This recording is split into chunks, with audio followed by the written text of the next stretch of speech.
I wanted to speak on this shooting of the young brother 16-year-old Ralph Yarl in Kansas City.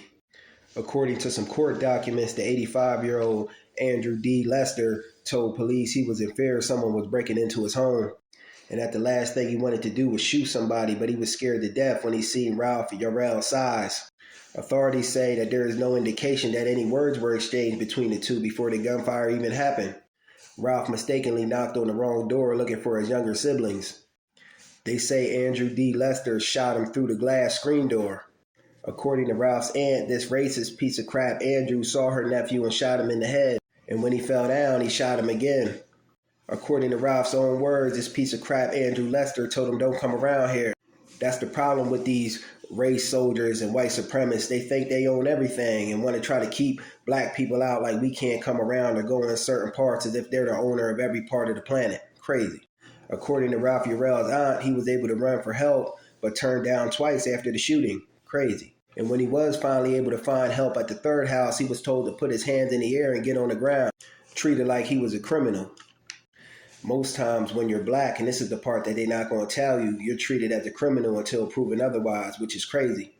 And another problem I see is even in the court documents, the things that Andrew Lester spoke of. Being afraid when someone was at his door and then he saw his size.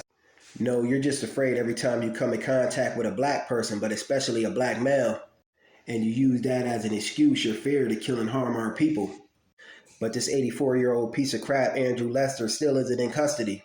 And these charges are only coming after a week of protests in Kansas City, which is crazy. Let it been a black person, he would have been locked up immediately. But 84 years old, he still got that racist mentality that comes out of the 40s, 50s, and the 60s. And the prosecutor in Kansas City also said there's a racial component to this case.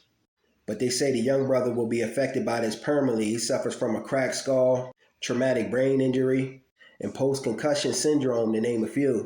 He's a junior in high school who loves jazz and classical music also, and wants to study chemical engineering. And evidently Joe Biden called him to wish him a speedy recovery. But Joe Biden don't care about no black people. He only probably did that because they told him it'll look good on him. But this seems like a good, intelligent young brother with a good head on his shoulders. And hopefully he can make a speedy recovery and get on with his goals, dreams, and aspirations. The family lawyer also says charges should have been filed sooner, and I agree.